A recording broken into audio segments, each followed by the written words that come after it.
Assalamualaikum warahmatullahi wabarakatuh. Kami dari kelompok 3 mata kuliah metodologi penelitian ingin mempresentasikan proposal kami yaitu dengan judul tantangan perbankan syariah pada masa pandemi COVID-19 PT BNI Syariah KC Mataram.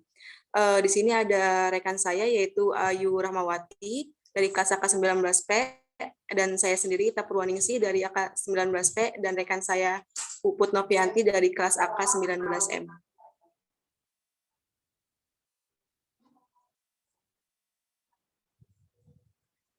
Next yuk. Bab 1 pendahuluan. Konteks penelitian. Konteks penelitian ini adalah tantangan yang dihadapi sektor perbankan syariah selama pandemi COVID-19. Yang kedua itu ada fokus penelitian. Penelitian ini memiliki fokus pada fenomena saat ini yaitu tentang resiko operasional yang terjadi pada BNI Syariah KC Mataram saat masa pandemi COVID-19 ini. Subjek penelitian ini berupa karyawan BNI Syariah KC Mataram yang menguasai bidangnya yaitu bagian operasional dari BNI Syariah KC Mataram.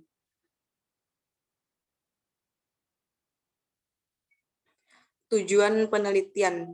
Tujuan penelitian ini yaitu untuk mengetahui manajemen resiko yang dilakukan oleh PT BNI Syariah kantor cabang Mataram pada masa pandemi COVID-19 yang sedang terjadi. Dari analisis data studi kasus dengan cara membuat suatu penjelasan tentang kasus yang bersangkutan.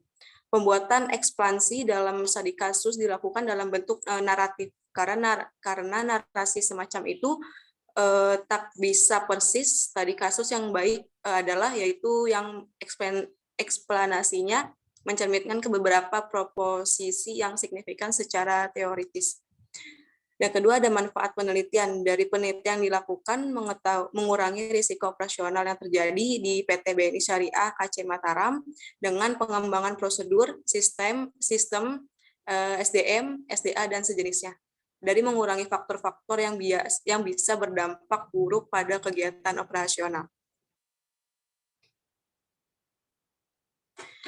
Sistematika penulisan. Sistematika penulisan pada proposal ini yaitu pada bab 1 terdiri dari konteks penelitian, fokus penelitian, tujuan penelitian, manfaat penelitian, sistematika penulisan. Dan bab 2 itu ada kajian teori, kerangka pemikiran, serta bab 3 metodologi penelitian yaitu ada desain penelitian, lokasi penelitian, jenis dan sumber data, prosedur pengumpulan data, teknik analisis data, dan pengecekan keabsahan data, yaitu ada hasil penelitian dan kesimpulan.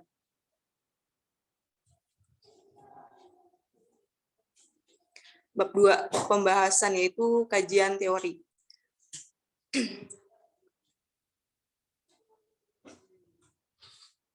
Kajian teori mengungkapkan bahwa teori mempunyai dua makna. Menurutnya teori itu memiliki sifat yang empiris. Itu artinya teori juga merupakan sebuah hasil dari hipotesis yang sudah diuji menggunakan eksperimen dan juga observasi. Pengamatan manajemen pada sektor perbankan syariah, terutama PT BNI Syariah KC Mataram, NTB selama menghadapi situasi pandemi COVID-19. Selanjutnya,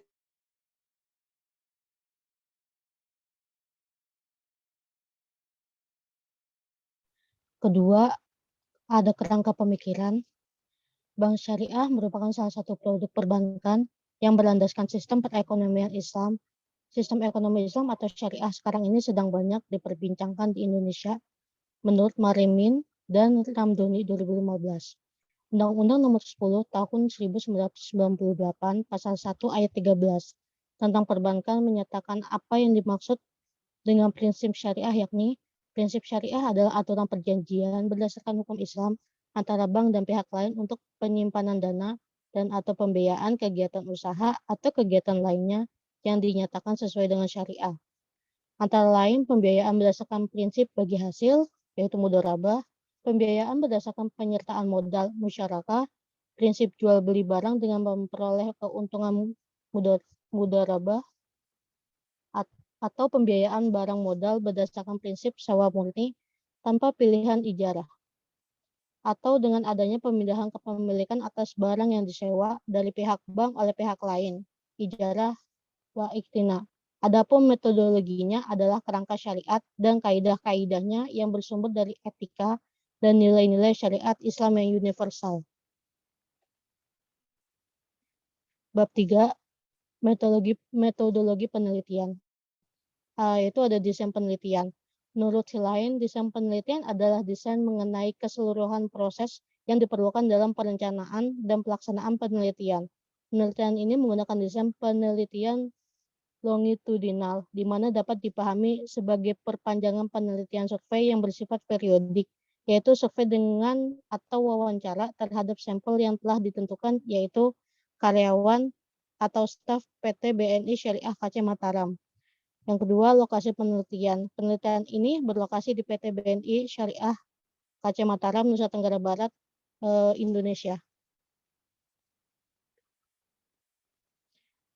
Yang ketiga, jenis dan sumber data. Sumber data yang digunakan dalam penelitian ini berupa data primer, yaitu data yang dikumpulkan langsung dari responden yang diperoleh dari hasil wawancara kepada pihak BNI Syariah KC Mataram, serta data sekunder yang diperoleh dari studi literatur yang bersumber dari buku, jurnal, serta artikel yang terkait dengan penelitian. Penelitian ini menggunakan tipe wawancara open-ended yang terfokus, di mana peneliti dapat bertanya kepada responden kunci tentang fakta-fakta suatu peristiwa, di samping opini mereka mengenai suatu peristiwa yang ada. Yang keempat, prosedur pengumpulan data. Teknik pengumpulan data yang digunakan dalam penelitian ini adalah dengan cara wawancara narasumber terkait, yaitu karyawan BNI Syariah KC Mataram secara online sesuai dengan prosedur kesehatan COVID-19. Penelitian ini menggunakan tipe wawancara open-ended yang terfokus. Lanjut. Yang kelima, teknik analisis data. Teknik analisis data dalam penelitian ini menurut Yin yaitu pembuatan eksplanasi atau penjelasan. Tujuan pembuatan penjelasan ini adalah untuk menganalisis data studi kasus dengan cara pembuatan suatu eksplanasi atau penjelasan terhadap kasus yang bersangkutan. Pembuatan eksplanasi dalam studi kasus dilakukan dalam bentuk naratif, karena narasi semacam itu tak bisa persis. Studi kasus yang baik adalah yang eksplanasinya mencerminkan beberapa proposisi yang signifikan secara teoritis. Pembuatan eksplanasi dalam penelitian ini disajikan dalam bentuk teks naratif yang didapat dari hasil pengumpulan data dan wawancara dari karyawan BNI Syariah KC Mataram. Selanjutnya akan dilanjutkan dengan teman saya.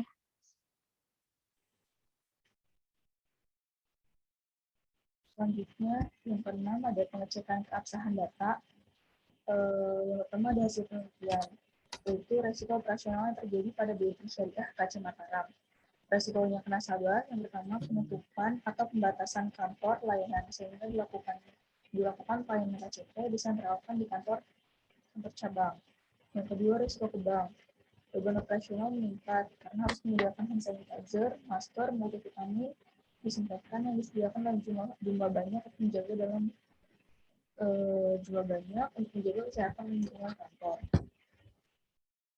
Selanjutnya, kedua, faktor-faktor yang menyebabkan resiko operasional pada BNI Syariah kantor cabang Mataram. Faktor yang pertama itu pegawai yang terkadang tidak mematuhi protokol kesehatan, kemudian bisa jadi disebabkan karena terlalu lama work from home atau WFH. Dengan santai, akhirnya terasa liburan dan pada akhirnya menyebabkan tidak fokus dan menjadikan target cabang tidak tercapai. Yang kedua, faktor internal. Faktor eksternal. Nasabah tidak kooperatif mematuhi protokol kesehatan, ada juga yang secara sengaja tidak memberitahukan bahwa ia telah terkontaminasi virus. Kemudian karena pandemi COVID-19 ini, usaha nasabah menurun dan menjadikannya tidak sanggup membayar seperti biasanya. Pada akhirnya mereka mendapatkan penghitungan ulang kewajiban nasabah pada bank. Kesimpulannya yaitu hasil penelitian terhadap Bank BNI Syariah kantor cabang Mataram menunjukkan adanya risiko operasional yang terjadi pada BNI Syariah kantor cabang Mataram selama masa pandemi COVID-19. Risiko operasional yang terjadi dikelompokkan menjadi dua, yaitu risiko ke nasabah dan risiko ke bank. Risiko ke nasabah yang terjadi yaitu penutupan atau pembatasan kantor layanan, sehingga pelayanan kantor cabang pusat disentralkan di kantor cabang. Sedangkan risiko ke bank yang terjadi yaitu beban operasional meningkat karena harus menyediakan hand sanitizer, masker, multivitamin, disinfektan yang disediakan dalam jumlah banyak untuk menjaga kesehatan lingkungan kantor, terutama bagi karyawan. Kemudian penurunan laba cabang yang disebabkan oleh SDM yang terbatas dan daerah prospek yang dibatasi juga, sehingga marketing tidak bisa optimal kinerjanya. Demikian presentasi dari kelompok 3. Mohon maaf apabila ada kesalahan. Wassalamualaikum warahmatullahi wabarakatuh. Terima kasih.